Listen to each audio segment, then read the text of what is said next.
Hi, my name is Carrie Rosen, and I'm with the Pennsylvania Network for Student Assistance Services, which is our statewide network that oversees a student assistance program throughout Pennsylvania.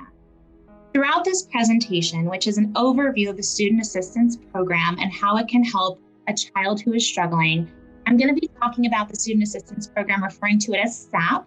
And I also want to share that for the purposes of this presentation, I'm going to be using the term parent as a broader term that includes parents and guardians. So my goal is to provide an overview of SAP in Pennsylvania by sharing about our model and what our state network considers to be best practice, especially in terms of SAP teams working with you as parents. I also want to share some of the benefits of SAP to your child and family, and I'll explain your role as a parent in the SAP process. So you've already heard me say Student Assistance Program, which is what SAP stands for. But one thing that I do want to clarify upfront about SAP is that it's not a place and it's not a program, despite the name, but it's a process. And it's a process that has specific steps and through which a team of school staff members collaborate with you as the parent to help your child. The SAP team includes both school staff, and it also includes staff from community mental health and drug and alcohol agencies. So we refer to them as SAP liaisons. And all of these team members receive specialized training that's approved by our statewide network in order to sit on the SAP team. The purpose of the SAP team is to identify resources in the school and also out in the community, and to help connect your child to those resources depending on their specific needs. SAP has been in place in Pennsylvania for a very long time, over 30 years, and there is a broad network that supports SAP in Pennsylvania and keeps it going strong. So at the state level, SAP is supported by 3 state agencies that provide oversight of the student assistance program, and those agencies are the Department of Drug and Alcohol Programs, Education, and Human Services. And then there's also support for SAP that's happening at the county level and at the local district and school building level. SAP is also required in public schools, K-12, and it's part of our public school code that schools have a SAP team. However, we do know that SAP teams do function differently all around the state, and that's because of local school and county structure and resources that sometimes can vary widely. The overarching goal of SAP is to support your child to overcome any barrier to learning that they may be experiencing so that they can achieve, advance, and remain in school. Just to share a bit more about what I mean by barriers to learning, that can be any concern that your child may be experiencing. So looking at this list, it's certainly not all-inclusive, but it does provide you with some examples to help show that wide range of concerns that SAP can help to address. So things like academic difficulties, problems with their peers, if they're feeling anxious or you notice a change in mood, it could be problems concentrating or with motivation to do their homework or schoolwork, substance use concerns. This list, of course, could go on. And it's also very important for me to underscore that SAP is not about diagnosing your child. In fact, SAP teams do not diagnose, and they don't provide any type of formal treatment. And that's really important for me to just state very clearly. It is a process, again, to identify those concerns and get your child support. I will say that it's never too soon to refer your child to a SAP team. And it's also never too late to refer your child to SAP. The team is trained to process any type of referral that comes through and then help identify and make that connection to those resources. One thing that is really essential to the SAP process, of course, is your involvement as parents. You are the expert on your own child, and SAP teams definitely recognize this. Collaboration and communication with parents is part of each and every phase of the process. It's something that SAP teams receive training on, and I'm going to share a little bit more about that process and how your role as a parent is in each phase. Before I do that, though, I also want to just share some foundations of SAP that are really important for parents to be aware of. So first, SAP is voluntary for you and your child to participate. So what that means is that you always have the option to participate or not, And you always have the option to stop your child's participation in the process at any point in time. Secondly, as I've mentioned, SAP is meant to help get your child connected to supports. So getting connected to the SAP team or receiving that phone call from the school about SAP does not mean that your child is in trouble. It's meant to be a supportive process, not a disciplinary process. And finally, written parent consent for SAP is required. And this means that SAP will not be involved with your child if you do not provide your written permission for that to happen. Also, you as the parent can revoke your consent at any point in time if you do change your mind. But your involvement doesn't end with your written permission for your child. And so I've mentioned that you as the parent have a role to play at each phase of the SAP process. So now I'm going to talk through those steps and explain your role at each step. The SAP process has 4 phases, starting with the referral of your child to the team. Next is team planning, which leads to identifying interventions and recommendations through development of an action plan. And then the last phase involves providing support and follow-up to you and your child based on that action plan. And sometimes that action plan can be referred to as an intervention plan. Anyone can refer a child to SAP. And this includes any school staff member, an administrator, it could be a peer, or it could be you or another family member. Also, your child can go directly to the SAP team and ask for help and make a self-referral as well. So in general, what this looks like is that the person who's making the referral would fill out a form describing the concern, and then this is given to the SAP team. There is some variation sometimes on how SAP teams will move forward following that initial referral. So some teams will contact you as the parent as the very first step, right upon receiving that referral. And other teams might collect some additional information, which could be from the person who made the referral. It also could be reviewing other information that the school might already have. But teams gather this information, or some teams will gather this additional information before contacting you, just so that when they do reach out to you, they're able to share a little bit more about the concern. It's also, sometimes the case because that initial referral form might not have a whole lot of information. And so some teams will find it helpful to gather that before they contact you. But the bottom line is that somewhere in this initial phase of the process, a member of the SAP team will reach out to you. They'll explain the referral concern.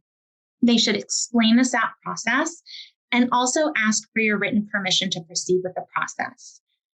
An exception to this could be if there's some sort of more urgent crisis concern for your child, in which case the school would typically follow their existing policies and procedures and then contact you as the parent as soon as is feasibly possible. In general, I will say that SAP teams do not tend to address immediate crisis, and that's mainly because their meetings are usually scheduled out at regular times, whereas a crisis situation, of course, would need to be addressed immediately. In the team planning phase, which is the second phase of the process, additional information is gathered in order to better understand the concern and to determine a course of action. The parent role is not to sit on the SAP team, and that's because teams are addressing the needs of multiple students at any given meeting. However, once your child is referred, you should have a point of contact, and some schools call that point of contact the case manager.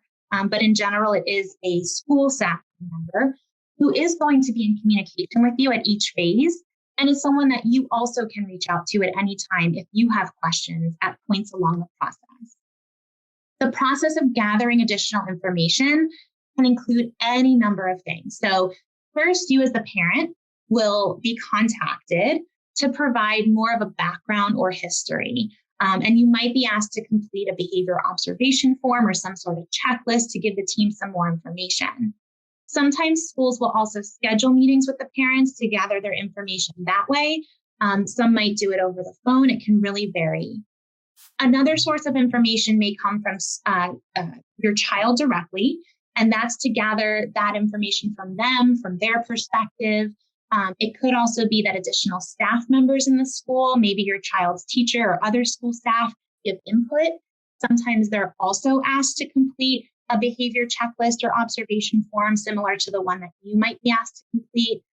And then the team's also likely going to look at other information that's available at school. So it could be about reviewing your student grades or assessment scores or attendance records, things like that. It's whatever is going to be helpful for the team to better understand the concern and then inform that action plan. It's also really important for me to mention to you as parents that all SAP team members that are involved in this process for your child do go through formal training on SAP before they're able to sit as a member of the SAP team. SAP team members are trained on their responsibility to keep information about your child confidential. So as the team is gathering and reviewing all of this information, just know that it's not being shared beyond the team, and only those team members or school staff members that need to know that information in order to support your child at school are going to be made aware of this information. And then finally, once all of the information is collected, that's when that action plan or intervention plan is developed. And that would be developed together with you as the parent to include in-school and or community-based services and activities. And if the plan includes recommendations for specific services, those referrals are only going to happen with your consent. In the interventions and recommendations phase of the SAP process, that's when the plan is put into action. The plan may include recommendations again for those school or community-based services or activities, and those are really going to be selected to support your child and remove what those barriers to learning were. The team might be involved in directly putting these services in place. So if there's in-school support, some of the SAP team members might be involved in that. If not, if there are community-based services, the SAP team may be indirectly involved, like if they're assisting you as the parent in getting your child connected to community resources. Earlier, I also did mention there are SAP team members, outside agencies that sit on the team, and we refer to them as SAP liaisons. Those SAP liaisons can assist the team with many aspects of the SAP process, and they often have background or training specifically in mental health or drug and alcohol concerns. And also in their role, they often have strong working knowledge of community resources to support you and your child.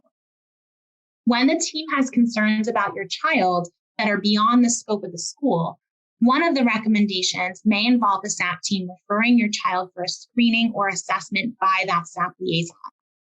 Of course, with this type of recommendation, the team would reach out to you to discuss and address any questions or concerns, and your written permission would be required in order for the SAP liaison to proceed with any screening or assessment. This additional information that's gathered through the process would then be used by the SAP liaison to provide further recommendations for those school or community resources. These are just some examples of the types of in-school supports that might be recommended by the SAP team and would be included in your child's action plan. The school may be able to offer a number of group or one-on-one supports within the school setting itself, like some of the things you're seeing here. So it could be things like school-based educational support groups, tutoring, mentoring, and other supports that are not even that formal, like a regular connection point with the school staff member. It also could be something that is a little bit more formal, like participating in counseling groups to work on something like social skills or coping strategies. There also might be a number of supports available in the community. So it could be something like a club out in the community, some other community organization, a Big Brothers, Big Sisters, for example. It could also be to an agency that might provide a formal type of treatment. Treatment would only be a recommendation if a clear mental health or drug and alcohol concern is identified through an assessment done by one of those SAP liaisons. It's really, really essential for teams to collaborate with you as the parent to determine the right supports and a course of action, and also to keep those lines of communication open to address any issues or concerns related to this plan. I do really also want to mention that even if your child's already receiving some sort of community-based service, for example, maybe they're already in outpatient therapy, the SAP process can still support your child. And there might be helpful supports in school that get identified by having your child go through the SAP process. or even additional community supports that they're not already accessing and receiving. And that's also true the other way around. So if your child's already getting supports in school, so maybe you have a child that has an IEP and receiving supports through special education, for example, it's also possible that a SAP referral could help identify additional in-school supports or even specific community-based supports that might be available to help your child as well. And finally, the last phase of the SAP process is that support and follow-up phase, which includes monitoring of your child's action plan to determine their progress. School staff and you as the parent are both involved in this monitoring because staying in touch once the recommendations are put in place is really critical so the plan can be adjusted as needed. It can also be really helpful as part of this plan to establish upfront how you as the parent and the team are going to stay in communication and also create a timeline for following up so that it gives a little bit more structure to that plan. And know that as a parent, that the SAP team should continue to serve as an ongoing resource for you. And that's during the implementation of your child's plan, and even once that issue has been resolved, should anything be surfaced in the future. You as a parent can also initiate a new referral to the SAP team at any point in time. And also, once the process officially ends, your feedback is going to be really, really helpful for SAP teams, not just in terms of how that process worked for your child, but also more broadly to help SAP teams that are looking to improve their efforts for the broader school community.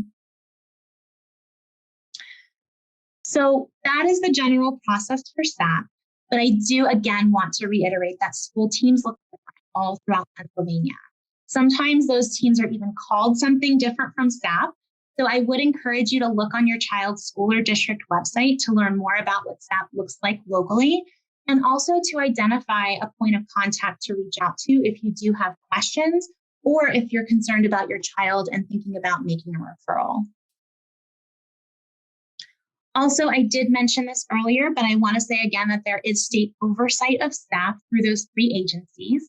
And these 3 agencies also support 10 SAP regional coordinators who are incredibly knowledgeable about SAP in Pennsylvania and also very much so about our best practices for SAP. So if you are looking for additional information, you can visit the website that is listed here. This is the website for our statewide SAP network, the Pennsylvania Network for Student Assistance Services. And if you scroll down to the bottom of the page, you're going to see the names and contact information, the leads from these state agencies, the 3 state agencies, and also those regional coordinators. If you do have more questions about SAP in general from this presentation, I do encourage you to contact your regional coordinator. And this is the map, which you'll also find on the website. It's broken up into those 10 regions so that you can look at where you're located and then figure out which regional coordinator to reach out to. If you do want to find out more about your school SAP team, including, again, if you are concerned about your child, I would start by reaching out directly to your school. If you're not getting the feedback that you want for whatever reason, there are other resources available to assist you. At this point, I'm going to turn it over now to Tracy Palizzato. I know she's going to be highlighting resources from the family perspective and also those available through the Pennsylvania Parent and Family Alliance that are available for your support. Hi, my name is Tracy Palizzato, and I am a family support partner with the PA Parent and Family Alliance. I'll get to what a family support partner is just a little bit later. I am also a parent of a child that has used Student Assistance Program, also known as SAP, just like Dr. Rosen indicated earlier. I'll be sharing some helpful steps and ideas as you as parents can use to work with your SAP team. When should you start to consider contacting your local SAP team? I'm just going to go over some of the reasons you may want to contact them. Some of these may have been talked about already previously with Dr. Rosen. But if your child has a therapist already outside of the school, contact the SAP team to help you. I know that when my daughter needed the extra support in the school, we contacted the SAP team and they were able to offer that additional support in school. And it also helped me. As a parent, that was a relief for me it not only gave me that extra support that I could count on to support my child, but it was eased my mind for her to go to school on a daily basis. If you start to see a change in behaviors at home or even with grades dropping, that's another indication. And also drug and alcohol use and abuse, contact the SAP team right away. Something that you have seen, what we've seen a lot lately is truancy issues. That's been coming up since online school. Talk to the SAP team early so that they can help you with this process as well. In the beginning of contacting your SAP team, ask them how they would like to be contacted if a problem comes up. Could they receive text messaging? Do they prefer emails or phone calls? That way you know how to contact them if something comes up that you're in a crisis at home or just need to speak to somebody. See if you are able to talk to them or the teacher prior to the school starting in the morning if you're having issues. I know that at one point I was having to call the school multiple times during the week. My daughter and I were able to meet somebody in the office just to settle her down. By having this option, it allowed my daughter to be the ability to start fresh and have a better day. When talking to the SAP team, try to remember they're there to support you and your child. If you don't understand something or they use jargon, just ask them to explain it or explain what the process is. They would be happy to explain it. They would rather you ask them these questions than assume you understand it. Always remember, you're an important person in your child's life to help them overcome any obstacles that they are facing, and you're a part of the SAP team. Here on this slide are some quotes from some of the parents that we surveyed for one of our blogs that we did. These are just a few of them, but most parents that we talked to had positive things to say about working with the SAP team. And you can see that blog later when it is posted this month. Here again, from the survey, that parents that we surveyed, these are just some of the issues that were addressed by their SAP team. But like Dr. Rosen said earlier, there are many more reasons a family could be referred to SAP. These were just what the families we talked to had listed as to why they worked with their SAP team. And one big takeaway from the survey was that parents felt this should be offered to students a lot sooner and more often. And like Dr. Rosen said earlier, is that you can yourself refer to SAP. So if you do believe that something is going on, just contact them sooner than later. And it's a team approach. When working with your SAP team or your school, you have to remember that we as parents have to try to balance what's happening at home with all the stress we're under and not take it out on them. Be your child's advocate, but listen to others as what they have to offer. There are many resources that are available to families. Ask for community resources. Oftentimes, parents just need that extra support from another parent that is going through the same things. These types of supports can help with bringing natural support systems into the team. I know that being a parent of a child with behavioral challenges, I definitely would have liked to have had that support from another parent that knows what I was going through. When parents attend meetings with staff and or even the school, it can be a very overwhelming feeling. And sometimes it's best to try to bring someone with you so they can you can have your own support system in person. They can help you listen, take notes, even keep you grounded if things get heated. Parents' input is always really important. You're the expert of your child, so letting the team know what is working and what isn't working can really help the team better understand the needs of your child. I always recommend after a meeting, you follow up with the team with an email with your takeaway on how the meeting went. This gives the opportunity to ask follow-up questions and request any clarifications that you may need.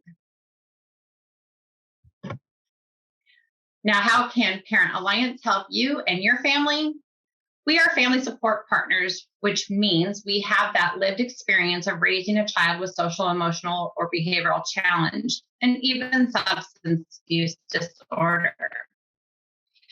I know that when I started out with my daughter, I really wish I had somebody not to only just talk to, but to help me navigate what to do after I received a diagnosis and that when she was struggling. The road seemed tough, and at times it would have been helpful to have a family support partner help me. Just like the SAP team helps the student in school, we are a family support partner, helps the parents, giving you the tools and support you need raising your child. Here are just a few ways we help families, even providers. First off, it's a free service. We walk beside you as you navigate some of the challenges you and your family may be facing. We help families just like yours find resources in the community and support you along the journey. We also help you gain the knowledge to better advocate for your child, whether it be in school or to be with a provider. We're here to help you. We also are here to listen to you when life seems to be out of control, because let's face it, sometimes we just need parents. We as parents just need to vent and talk it out with someone who understands what it's like to raise a child that is struggling. Lastly, if you are needing extra support or help, please contact us at the Alliance and we can help you. You can reach out to a family support partner by going to our website and selecting the different options we have, like calling, select a time to talk to a family support partner. And on our website, we offer many resources, tip sheets, and blogs, so you can check that out as well.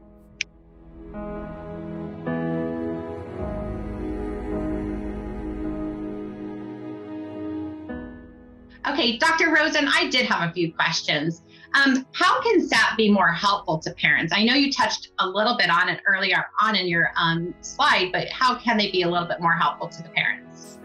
I think that's a really great question, Tracy. Ideally, schools are being proactive in terms of educating the parent and school community about SAP and how it's available, what it is, how to access it. And so I think that if it was a situation where a child was being referred to SAP, ideally it wouldn't be the first time that a parent's heard about SAP. They would know about it. They would know how to reach out and access it.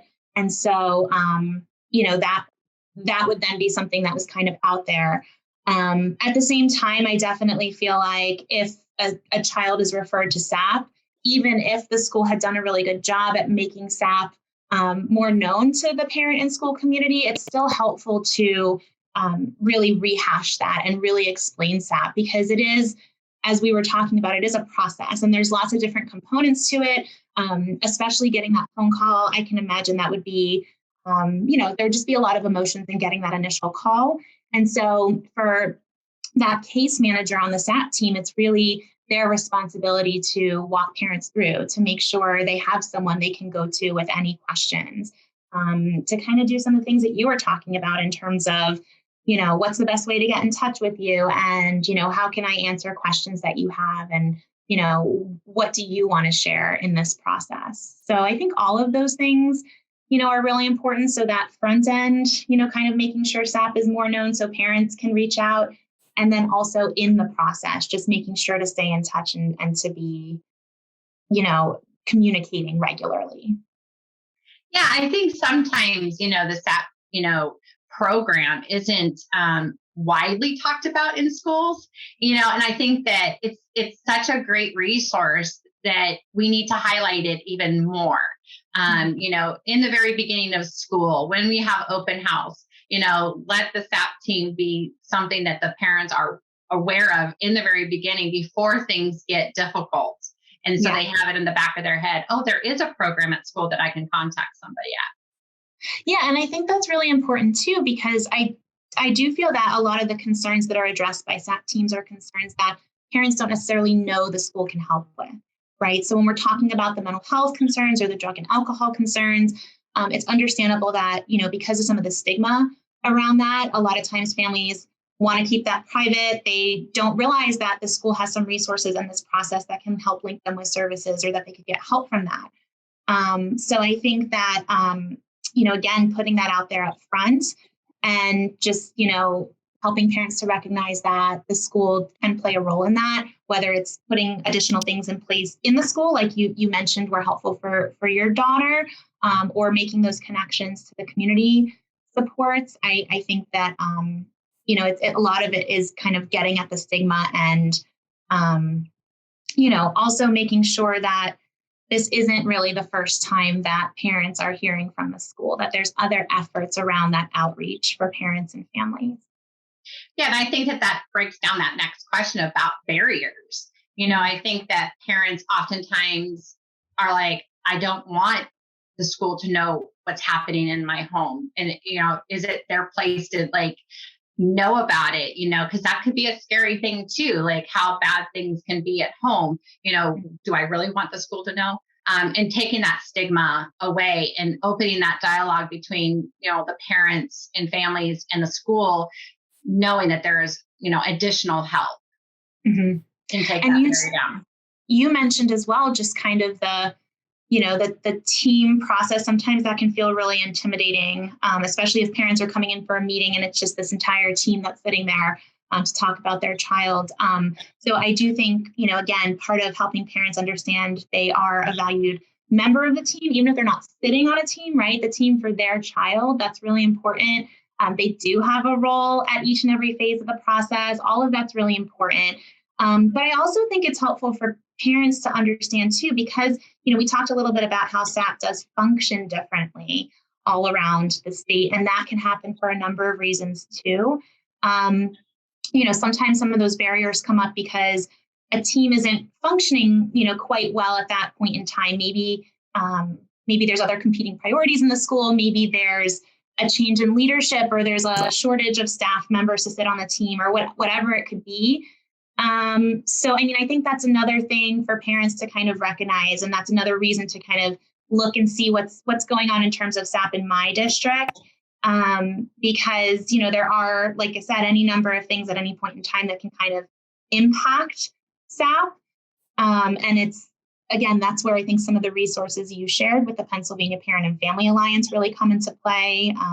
But it's hard because I think, in this process, parents, need to advocate really, as you were saying, for their role in this, but the team should really be proactive in helping parents with that as well. Perfect. And I think also some of the barriers too is, what we've learned also through COVID is meeting families and parents where they're at as well. Maybe there's a parent that's working a job that they can't come to a meeting that might be scheduled during a typical school day. So trying to see if, Zoom meetings are available, that maybe a little bit later in the day, or, real quick phone calls. What kinds of things can we incorporate that might break down the barriers that can be difficult for families to attend as well? Yeah, and it's interesting that you're saying that, because COVID definitely brought up a lot of, kind of push some of those barriers right into the forefront. And it was almost like school teams and those SAP liaisons and parents and families had to get really flexible to try to work to address this. And I think it's fortunate for us in Pennsylvania that we have SAP, because it's something that was kind of like a go-to a lot of times as we were seeing the impact of COVID play out. Teams were, kind of looking at, how do we still identify students for referrals when we're in this virtual learning format and they're not in front of us, right? And parents maybe were struggling with something and they weren't sure where to go, so they might have connected with a SAP team, even if the team wasn't meeting, just given the constraints of COVID and the virtual environment. They had those pre-existing relationships with those staff liaisons, right? That are always, that linkage and knowledgeable about the community. And so, we heard stories of during COVID where, a parent reached out to the school and the school connected with the staff liaison, and then the staff liaison was able to connect with the family and, try to identify supports that were helpful. So, it might not have quite been following the process all the time in COVID and that big crisis, but I think it definitely gave us a lot to think about, a lot of lessons learned. And certainly the lesson to be more flexible and to just really for teams to think about how they can accommodate to the needs of parents and families when that might not, always fit with, just the way the process is set from the get-go. Exactly. Just teamwork, right? Always, yes. And it's always a work in progress. And can you remind us how parents can connect to a SAP team again? Just before we close, like that, I think our takeaway is, how do parents connect to SAP? Yeah, absolutely. So there should be information about SAP on the school or district website. But again, as a reminder, the school or district might not call SAP SAP. So sometimes they're the care team or the HIP team or something else. So, but there should be general information there. If that's hard to find or navigate, I would say that really this is something that the entire school staff should be aware of. So you could really start with anyone that you're comfortable with, whether it's your child's teacher or a counselor, an administrator. If you do that outreach, they should be able to connect you or give you more information about how you can make a referral. And as a parent, I would strongly encourage just that communication also with the teachers, because they're your first person of contact. And I think that if you're struggling at home or you're seeing those, I think that communication can open those doors with communicating with the teacher to see how they can help and they can make that referral easily, Absolutely. And if you need extra help, please contact the PA Parent Family Alliance, and we can help you navigate some resources in your community as well.